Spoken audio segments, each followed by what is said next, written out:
Welcome back to Cham'Pain with Cavanagh. Today I've got Nathan Asha on the show. He's a 13 times IFBB world champion in bodybuilding. He's also a sponsored athlete and he's from Liverpool, my home turf.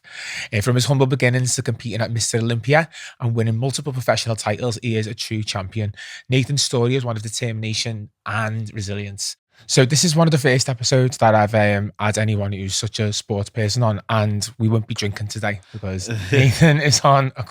What's the cut like now? It's not too bad, lads, to be totally honest. 4 weeks out from my show. I travelled to Qatar on Monday, so I've just shot in here. They great to see you, lad, and then I'm off to work, mate. I'm off to work. And I really appreciate it because, you know, I've been a big fan and, you know, you're a good person. You've always been good to me since the lockdown days. So I want to go all the way back because there's like things I don't know about and there's things that I'd like to know. Can you tell me a bit more about your upbringing and how that influenced your journey? So basically raised in just around the corner from here at Soxteth, Lodge Lane, to where we grew up, obviously.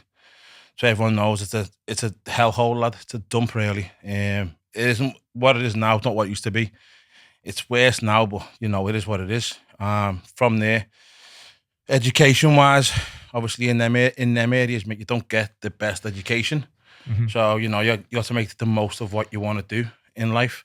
For me, you know, wasn't the best reader. I was dyslexic. I was good at numbers and stuff, but I was always good at sport. I'm always a sports person. So I played football for years and years, a very high level. Obviously at the time, you know, the money wasn't the best, mate. So, you know, you get caught up in a world where everyone's making money. And I got caught up in that world, and then football became, you know, on a back burner. Even though playing for Liverpool and stuff became on a back burner. Just wanted to make money. I wanted the newest trainees, the newest watches, and the best girls, to be honest, mate. And then that just sent me down a hole to where, you know, got into criminality, you know, and I'm not saying it's the best thing, but at the time I enjoyed what I was doing. Ended up a few stints in jail. I got out. I got lucky. Got a chance to be part of a show called Row for Redgrave, which was to be part of Team GP in rowing for England for the Olympics 2014. Done very, very well in that. And I always knew that sport was my way of getting out of the hellhole, mate. I was always doing bodybuilding, but it wasn't for me, lads. Back then, it was like you wearing a pair of trunks, lads, putting tan on. You may as well go to G-Bar or something back then. That's how my mindset was. I was going to say, that's my MO, innit? Do you know what I mean? That's my total MO. That's how my mindset was, lad. And at the time, I was a total scally, you know, and I just thought, it's not for me, that's a bit weird, that, lad. But, you know, I got doing better and better, and I was winning and winning. And then, again, mate, at the time, got caught up in trouble. It is what it is, like I say. And then I got out and said to myself, I'll give it this bodybuilding thing just one go, lad. I had my son, you know, I had a bit of a crisis at the time. I had my son, thought I want to show him the best path. Mm-hmm. Because at the time, when I was younger, mate, my idol was Curtis Warren, you know, and that's my idol, mate, because he had all the money, didn't he? He had everything. He had everything, and that's the way my mindset was from that area. That was my idol. That's what people in school said to me, "Do you want to be?" I said, Curtis Warren. And then people look, who's that? I said, oh, just this big drug dealer. That's who he wants to be, because that's all we had around us. Do you know what I mean? But I said to myself, I don't want to give me lad that life that I had. Do you know what I mean? So give the bodybuilding thing a good go, mate, and it took off. And thankfully, I got the opportunity of many companies around the world to travel the world to show what I was capable of, and just show other kids and other people, like, you know, no matter where you come from, no matter what you do, you can always change your life. You're not just stuck in the same hellhole was what you think you are, you know. And I think the areas that we are in now, you should have a bit more pathways for kids and things to do. Like, we have youth centres when I was a kid, but they're now finished, lad, and you look at it and you just think, it's a shame, lad, isn't it? It's a shame. With regards to, I'm glad that you brought up your kid, because you see on your socials that you've got such a balanced dad life, you know what I mean? Yeah. Your son's into football. How's he doing with that? My son's both doing well, mate. My son's got trials at the moment for Salford, and United looking after him. My daughter's just signed for Liverpool. She's the youngest girl for Liverpool. Yeah, she's Nevaeh. She's 10, just signed for the under 12s, mate. And it's good because put them on that pathway to show them, you know, this what you can achieve. But at the same time, I'm trying to keep them in the circle to where a good environment, you know, and trying to keep them out of showing them certain things that I was showing at 10, 12, 13 that a kid at 17, 18, 19 shouldn't have even seen, you know, and just trying to keep them away from that. And obviously, I explain my past to them and stuff and tell them what I've done, but to them, it's still bizarre. No, I think it's good to be honest with your kids as well, so to steer them away from what you went through. What do you consider to be the highlight of your competitive career so far? Everyone would say, mate, going to the Olympia. That's every bodybuilder's be all and end all.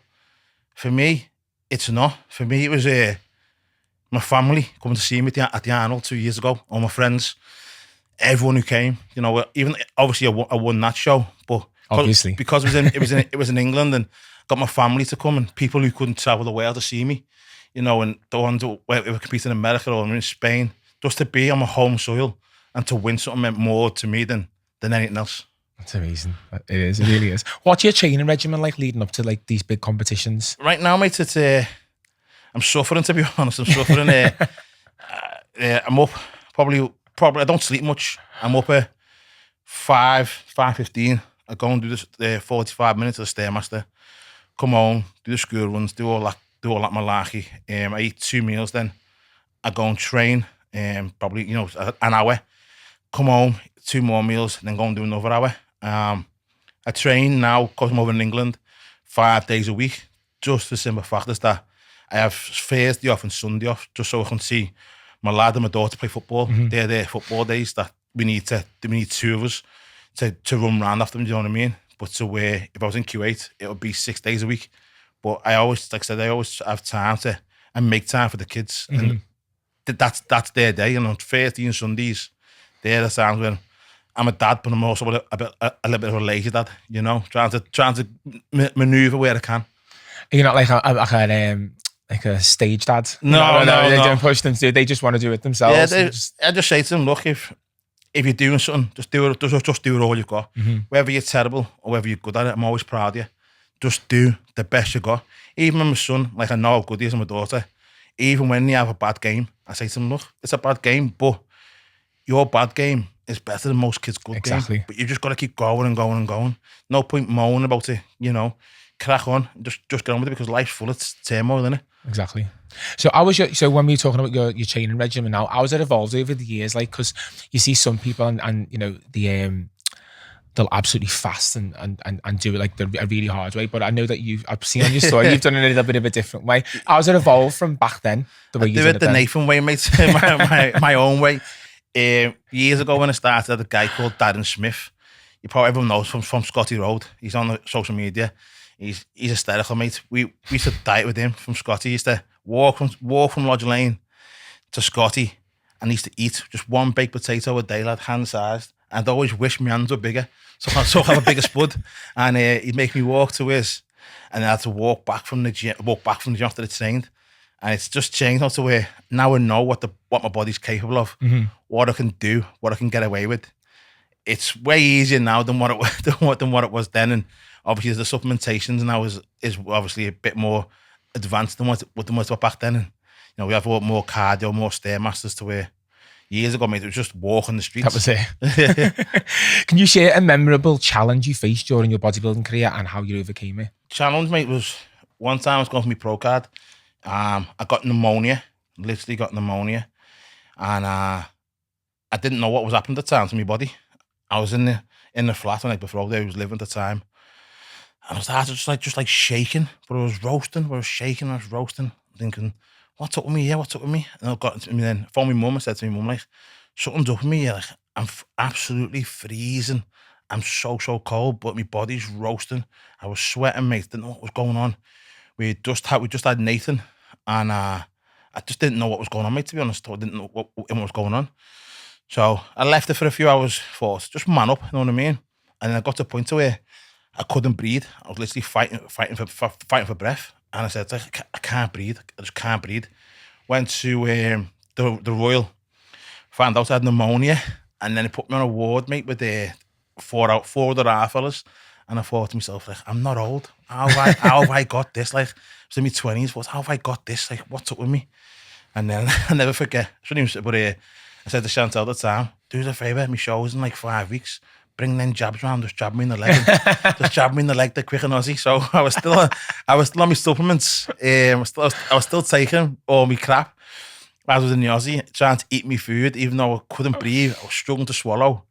And I just thought, and then on like the third night, Chantal gave me a shot.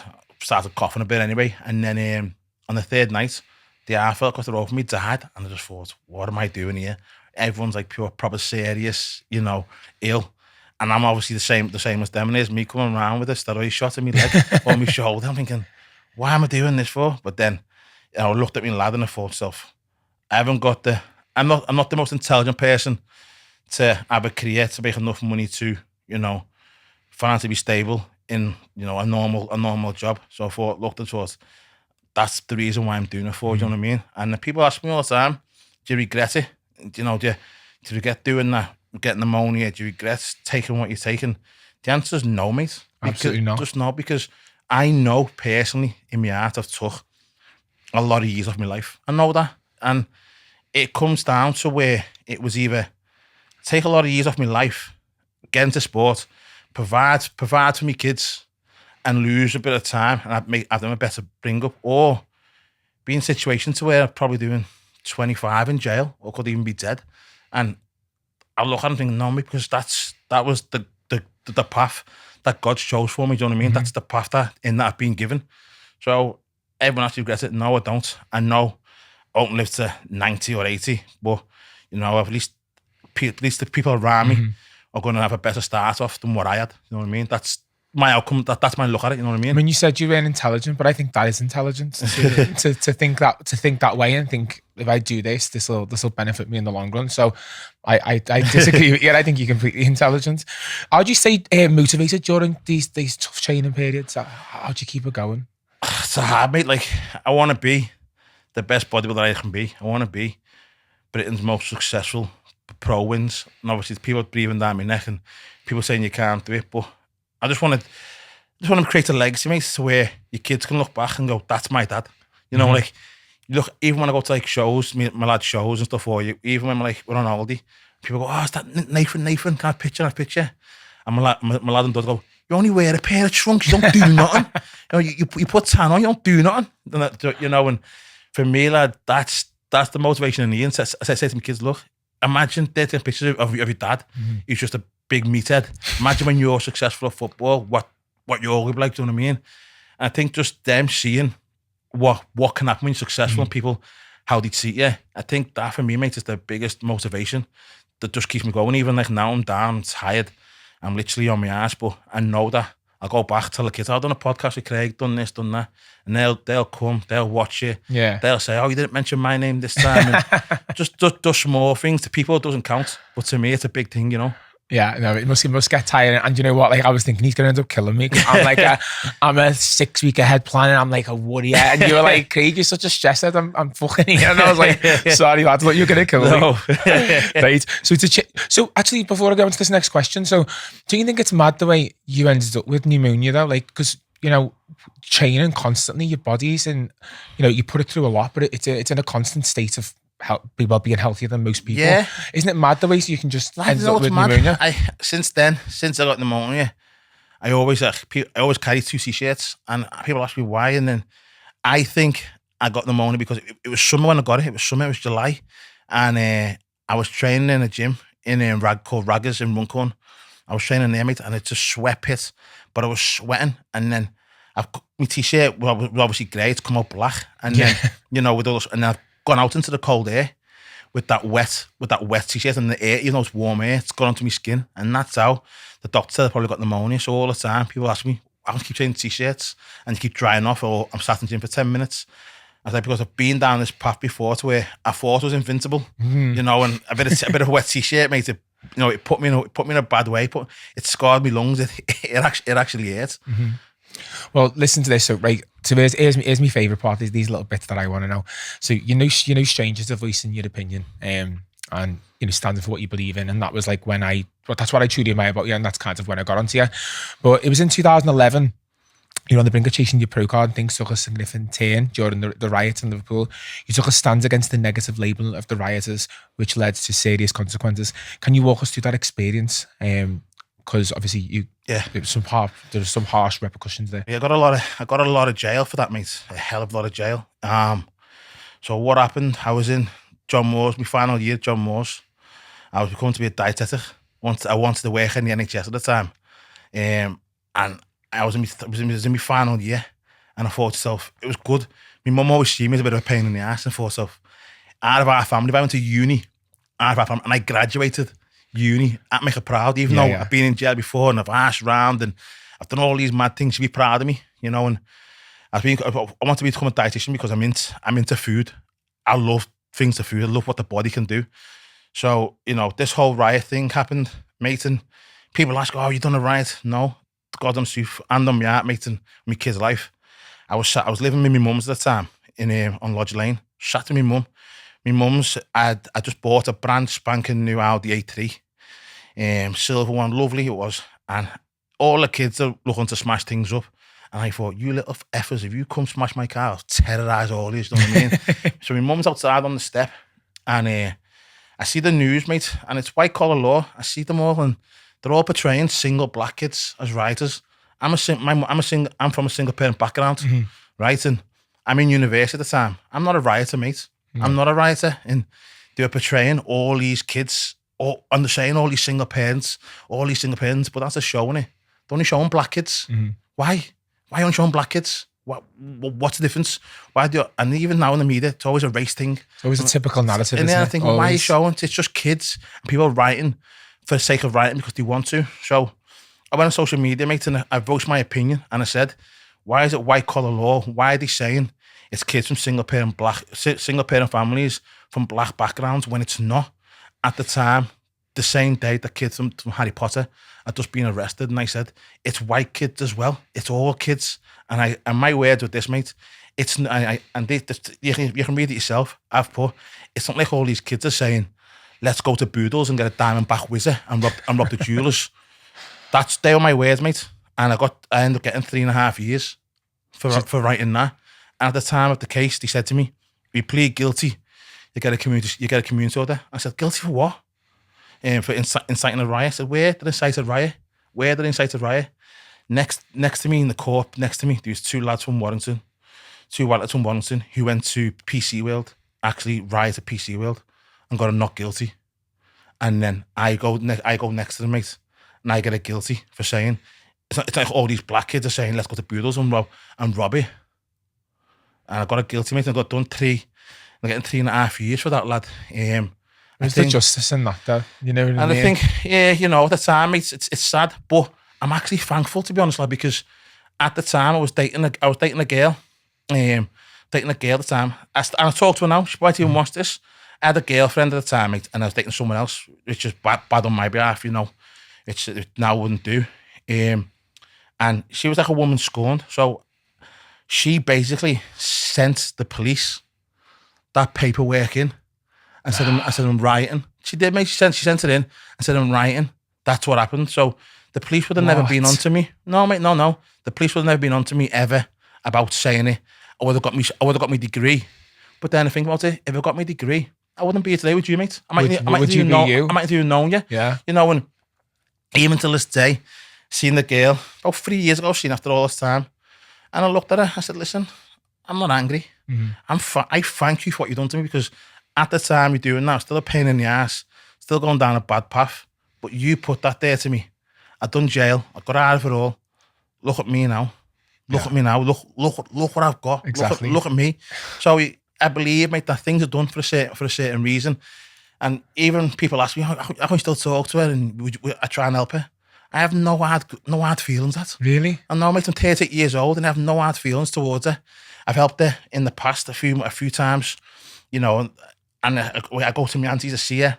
I have no hard feelings. I can't be, because at the time I liked the girl, you know, and if things went well, like, she could have had the life that I live now. She could have had it.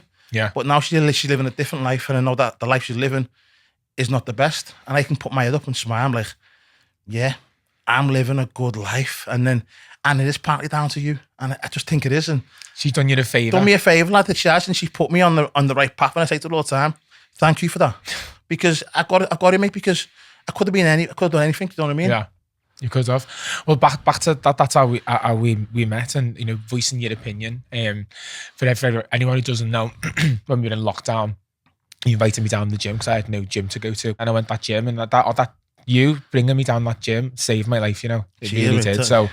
I said it before on a different podcast when it wasn't my show. But yeah, I really am thankful for that for you. But back to the voicing your own opinion. What is your thoughts now about when they turned up at the gym that day? And mate, the video footage was shocking. I'm still in the process of that now, mate. And again, another female again, mate. Sorry, another female. Why are you doing it to him? We got. He loves you. We got. And no disrespect to Merseyside police. You know yourself, mate. We had police in the gym, training in the gym, and I was cool with it because I didn't force them to train there, mate. Yeah. I didn't force you. I said I'm open. If you're not too scared to train over a cold, come and train. I'm open. And we had police in the gym, and the police were telling us, at the time, Merseyside police coming down in half an hour. So you just said to everyone, look, you've got half an hour to get out. It's got half an hour. And the respect from the police for doing that, mate. And, and so be it. They're just doing the job. And you can't say nothing. They're just doing the job. Whether we like what they're getting told or not. Some are idiots. And there's idiots all around the world, But on the final time it happened, I think it was like a week and a half before lockdown actually finished anyway. We had a girl working for us. And we said, we knew that the police were coming, and we said, look, the police are coming here, what's happening? Everyone was like, sound. Everyone knew the drill, load the music and crack on with it. Everyone knew the drill, mate. And her boyfriend phoned the police at the time and said they kidnapped her. Yeah, that's why me and Chantel, that's why people say to me, I'm a criminal. We got done for 52 counts of kidnapping. Me and Chantel and child abuse for the kids, because we put the kids in that situation. So that's what happened, mate. And then when the police were there and they found no one, and then they come back again, and one of the police fellas said, look, mate, like the whole of Merseyside police are coming to the gym. They're getting in the gym. The whole of the police getting in the gym. Said to everyone, look, you just run out. Don't get your car, just run out. People were chasing trying to get the car. Said, just run, leave your car, get a parking ticket, and it's just daft, mate. Like, I believe everyone has the entitlement to do their own thing. Mm-hmm. If you want to do something, do it. If you're not hurting nobody, what's the issue? I just don't understand, mate, what the issue at that time was. And for me, it was because my daughter has a bad immune system. She gets ill really, really quickly. Always in hospital at the time, all the time. And we had a man, the barber, cutting my hair, who had this thing. So he was cutting my hair, he had it. Our baby got it. And, she was cured in a day, 2 days after the coffin, 2 days. And I thought to myself, wait there. This big bad thing. And yeah. I also said, nah, mate, I'm opening my gym, not having that. I'm going to train. And to me, till this day, it's bizarre. And even when they assaulted me, and they broke my ribs and that, I don't think I deserved the beating, and no, you definitely didn't. I don't think I deserved to get tasered and kneed in the face while I was in handcuffs. But we're still going through that pursuit now. They offered the out of court settlement, and I said no. For the simple fact is that I lost way more financially for what that made, because they put me down as a kidnapper, this bad person. I'm not that lad, obviously being a pain in the ass in the past, but what they put me down to that time, mate, led to so much backlash I got off it. Mm-hmm. People were saying I was scum, I was dirty, I was this and that. I said, well, I didn't force no one to go, and today I never. So I lost sponsorships, mate. I lost like 4 or 5 sponsorships, some, close to £750,000. And what the police offered me was nowhere near that. And I said, no, I want what I lost. Mm-hmm. If I don't get what I lost, then obviously I'll take it to court, because, you tased me when I was in handcuffs. You knee me in the face when I was in handcuffs, and then you put 2 cans of CS gas in my face when I'm on the floor. So, and obviously, and then you broke my ribs and wouldn't let me see a doctor. So I got a beating, but it's not the worst thing. I've had worse, but when it's someone wearing a suit and they've got a bit of authority, it shouldn't happen, Yeah, it shouldn't have at all. And I'm glad you're not letting it go. Yeah. I think that's the right course of action, because if it was the other way around, Of course, we let it go against you. You know, lad, I'm a record and for me, it's not even about the money. I want the people who done it to me fired. That's it. You know, you shouldn't hit someone in handcuffs. They said, "Oh, I was violent." I'm in handcuffs, mate, and a pair of sliders. I'm a violent. My hand behind my back. I'm a violent. You know, and I just want the people to have an apology. I want to be fired, because if they're doing it to me on the camera, what are they doing not on camera to other people? That's it, you know.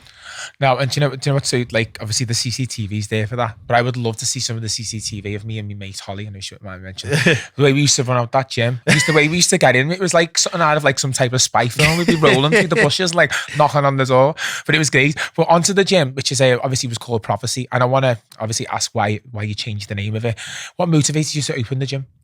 Well, mate, I moved to Kuwait, and I lived a lot of the time in Kuwait, and I missed so many birthdays of my son and my daughter, because I wanted to pursue this career and get more money in and back the kids. So I was living in Kuwait a lot, and at the time I was training a gym called Exercise for Less.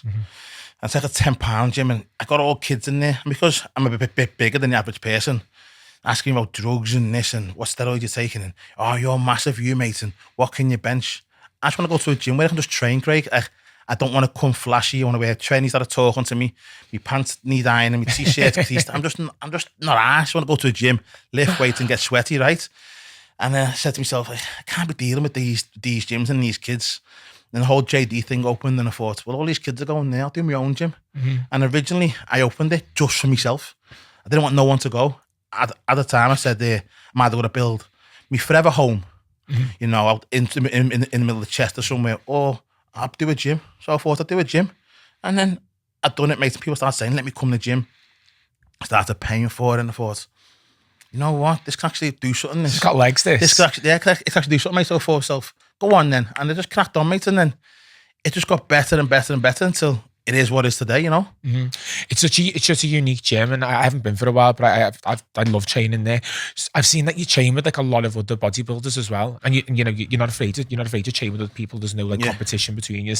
How do you keep that sense of community within your gyms? Because I've seen it, especially like amongst other bodybuilders who are doing the same, so training for the same thing as you. I try to be, mate. Like I try to make it as normal as possible. People come to hear about the gym. Oh, where's that gym? Northwest Mecca, it's full of meatheads and that. And you're being yourself, lad. And you're a gay lad. You're a gay lad yourself. And people are like, oh, I'm not going there. They look at me and that. I'm like, mate, like there's 3 big lads in there. The rest are like bigger girls, prettier girls, different shapes and sizes. I said, when you come there, you realise why people come there, because no one's asked about what you do, who you are. They're just, are you lad, how are you? Are you girl, how are you? Want to handle that? And that's it. It's just, everyone lets on to you. It's like I've never felt out of place in there. It's the most welcoming place. I tried to make a gym, mate, to where everyone was welcome. Everyone's the same. I'll train with anyone. You know, whoever the stronger than me, weaker than me. As long as you're giving 100%, I'll give it. Because even though you can lift 10k, I can lift 100. If I see you're lifting 10 and you're going for it, that motivates me, because I think to myself, that little fucker, he's pushed himself there. If he is, I've got to do it. And that's just motivation. It's not about weight, mate. It's about pursuing something that everyone wants. And I think in our gym, everyone's after the same thing. Everyone just to do better and just get on. And you see that in the gym nights out. Like a lot of gyms now don't have gym nights out, and we have like gym nights out. We do charity collections. We're a community-based gym, and all these gyms are open around the corner. And people are like, are you worried? I'm like, no, mate, because we know what we've got. We're just a gym, a local gym from an area. People just trying to do their own thing and crack on with it. You're a community and a destination. So why did you change the name of it from Prophecy to Northwest Mecca? So what happened, mate? After COVID, they shut me banks down. No. Yeah, they closed on me. Halifax shut me down. HSBC shut me down. They froze me money. They froze me money for like 6 months. We couldn't pay no rent. We couldn't collect no memberships. So we had to sign, even to this day, the gym is technically not in my name.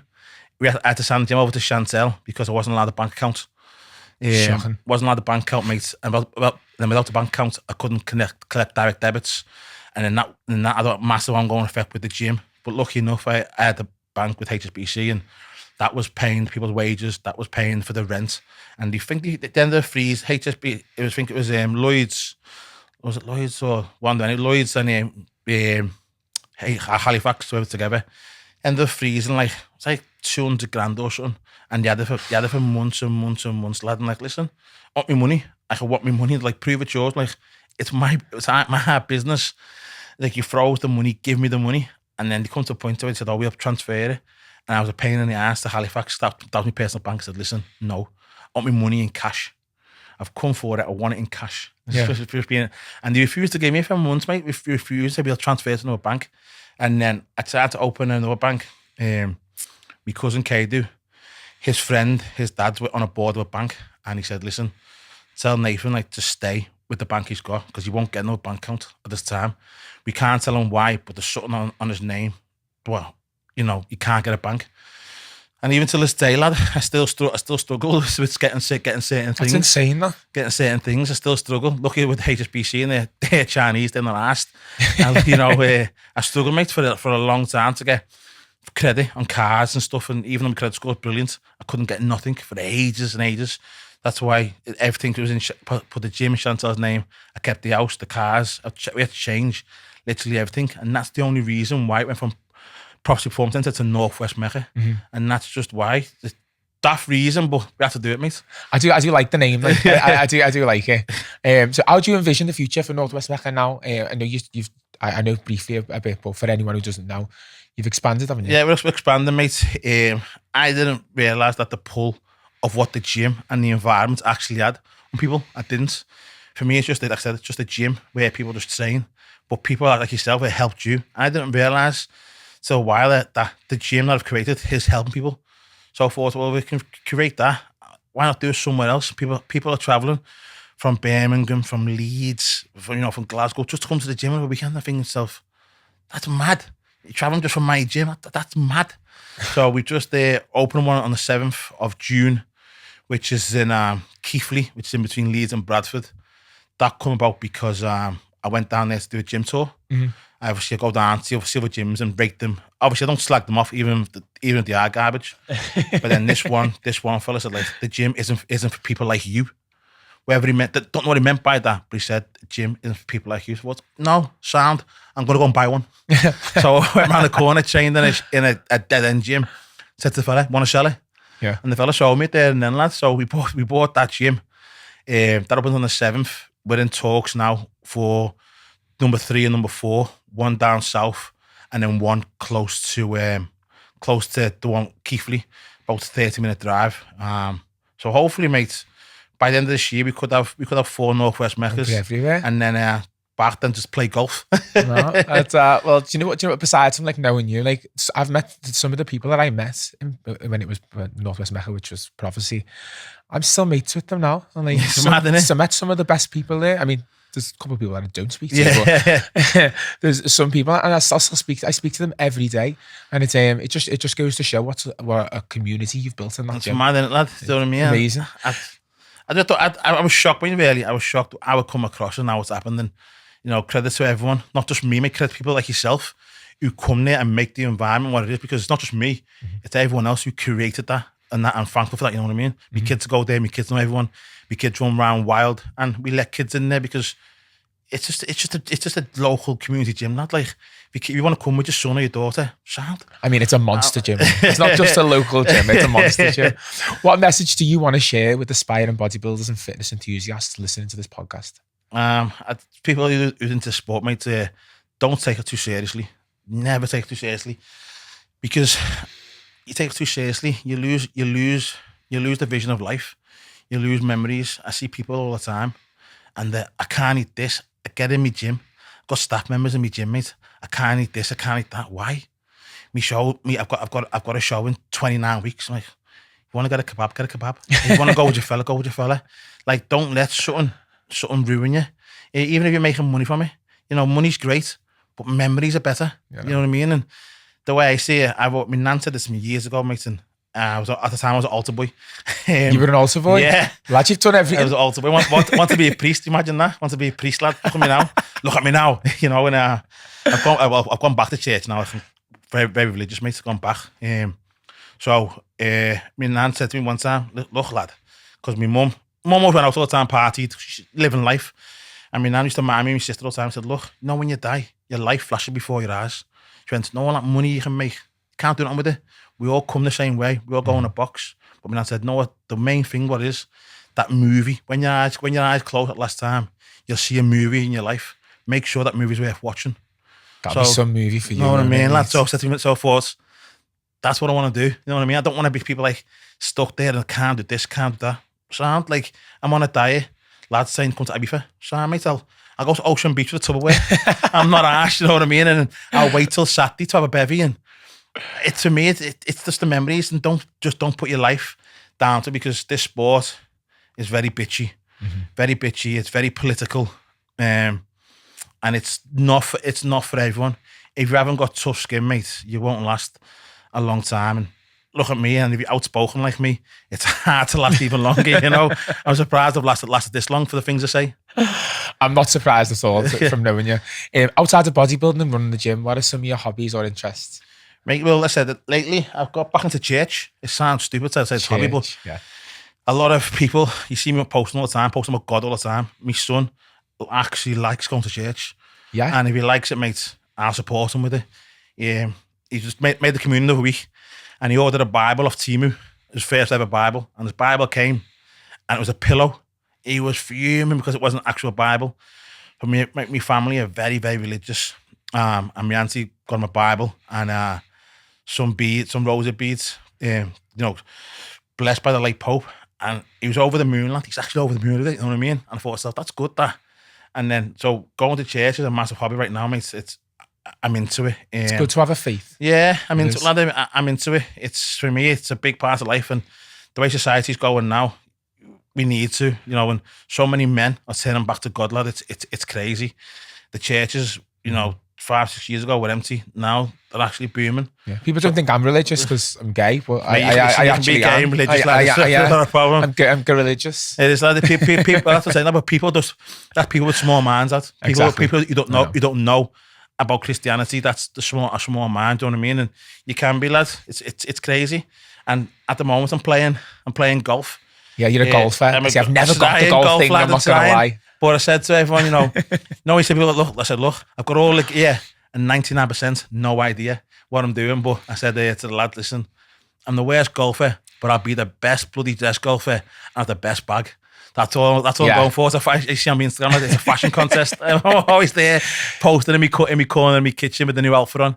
You'll go to the gym, you'll down dress in the gym, but you'll go to golf. I'll go to golf dressed up, lad, because I know I'm the worst player ever, and all the lads just came my ass. But I'm trying to get out of it, because I started because I was fat, and I was off season, I couldn't move my hips, I had lower back pain, and my cousin Jake, he's amazing at it.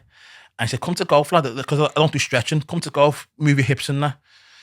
And I'd done it, mate, and I thought, it's all right, this. I ate one ball, it went over there, and then it's the one went over there, and then I ate one straight, and I heard ting, and I thought, I like that. Yeah, I like that, lad, you know what I mean? And now I'm like, I'm mad for golf. Like, I'm always outside before talking to you. When you said to me, Nathan, when I said to you, lad, relax, I'm outside on the phone. I was on the phone call shopping for a new golf bag.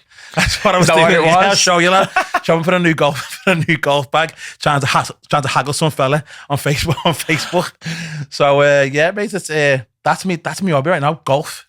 Just because it gets me away from the house, and it gets that, lad. It just puts that down, and you know, and I'm sick of I've been on that for years and years, sat there told everyone. But when people know I'm in golf, mate, I put it to the side, and I've just got 6-7 hours of no phone, no distraction. And even when I said to the kids when we have tea, put your phone away. Yeah. Don't touch your phone. You know, our lives are based on these phones now, and I'm thinking to myself, don't need it.